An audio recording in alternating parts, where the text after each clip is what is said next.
All right, we're here with Greg Lansing. Indiana State just beat Hofstra. I think it was 67-66. Greg, it was so crazy I don't even remember what the final score is. You guys won, which is the important thing, and what a crazy finish. And team showed a lot of fortitude there in the last minute. It looked bad. I mean, you gave up a 17-point lead and down to a 7-point deficit, but you forced some turnovers, and the team was able to pull it out. Just talk about their fortitude in that. Well, I feel very fortunate for one because our guys came down here, really played hard against three good teams. I think at least two of them will be in the NCAA tournament Tulsa and Hofstra are veteran teams with tough guys, fifth-year seniors and plenty of seniors. But tonight, we gave away a 10-point lead last night. We found a way. We're 17 up and gave it away and got down 7. I did a terrible job in the second half of putting us together offensively, and I think we struggled against 1-3-1 zone, which we haven't had a chance to go against, but they bailed me out. We made some plays. We kicked the ball loose on the defensive end a few times, made enough plays, and then Devontae, he was bad, and he's his worst critic. He was bad on last night, and then tonight he comes off the bench in the first half and then makes a game-winning play at the end.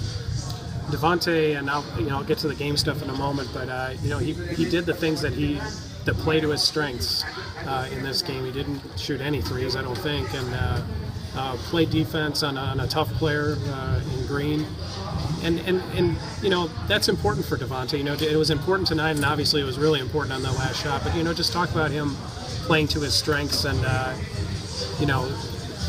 making that the primary part of his game instead of trying to maybe play to some things that aren't primary things to his game. For one, I'll ride with him any day. Devontae, if he plays poorly, it's certainly not because he's trying. He knows what he does when he does things wrong, and he works to correct them. He's put in an unbelievable off season. I got down on him a little bit, and he and I talk and try to work together on stuff. And he probably has been shooting it a little bit too much, but he's shot it so well in the preseason. He's worked really hard on it. He's going to make threes. There's no doubt in my mind. He's just got to take the right ones. And then on his penetration, people know he's going to drive, so they're going to come help. He's going to just have to give the ball up more or drive after the ball's reversed a couple times instead of having all 10 eyes on him when he goes. But he's always guarding the best player on the other team. He's got to do that every second he's on there. We ask so much of him, and he's tough, and he's competitive, and I wouldn't trade him for anybody.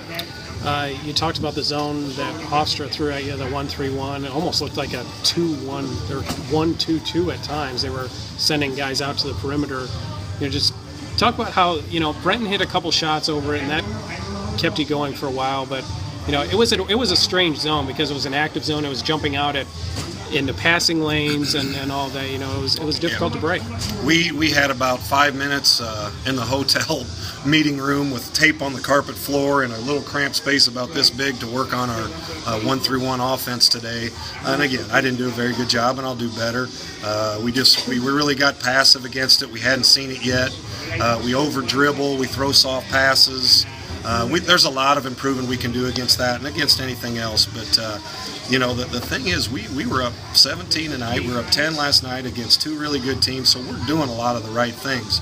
We just got to shorten those periods of poor play and lengthen the periods of long play, and we're going to improve a lot. These guys are going to keep working. We're going to improve a lot, so I'm really encouraged. The coaches will be better and the players will be better when we get back home. Defensively, when you guys were good, you were great. I mean, a 22-point half from a team that averages 89 is outstanding. Just talk about that first, but then in the second half, they were driving right down Broadway, and that was difficult. When we're locked in and all 5 guys are in a stance communicating, and that's what happens in the first half. The defense is in front of you, so the bench is there. You're talking to them. The players are talking to them. Then you get down at that other end, and some of our immaturity shows. We got good veteran leadership, but we got a lot of experience that's on the floor for a lot of minutes, and we got to keep bringing those guys along. But we'll follow Devontae, we'll follow Christian and their leadership, and we got a heck of a lot of improving to do, and I'm nothing but excited about this team. Obviously, in the last 2 minutes, you gotta press, you gotta force turnovers, and it was a real team effort to do that. Brenton had a steal in there, Q had a steal in there. They didn't all result in points, but they all resulted in keeping Hofstra off balance. Just talk about the effort. It was kind of a fire drill, but it was a good job by everybody on the floor. Well, I'm not going to lie. I mean, we get down 7. I'm beating myself up, and I'm wondering how the heck that happened. And I'm almost on the verge of saying, hey, we're not going to win. But the staff was in there being real positive, and then Christian sticks his nose in the huddle and pats you on the butt and like, hey, we got a lot of time. We're going to get this thing turned around. And that's the kind of guy Christian Smith is, and that's the kind of staff members that we have here. They were so positive. We knew we were going to win. We were going to find a way, and they certainly found a way. Christian is playing more like he did his sophomore year, and he's healthier this year, and that makes a big difference. Just it's early, but talk about the way he's played. He's been very productive so far.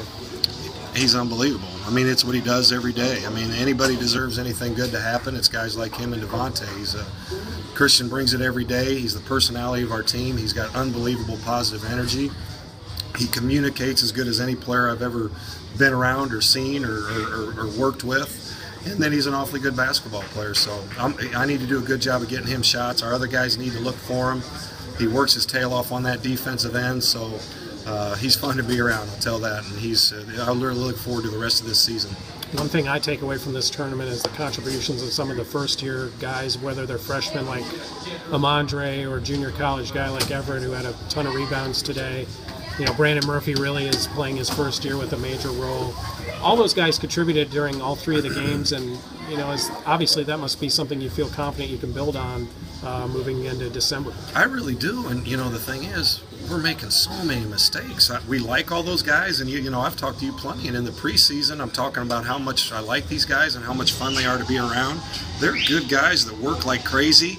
We just got to tighten it up. We got to quit making so many mistakes.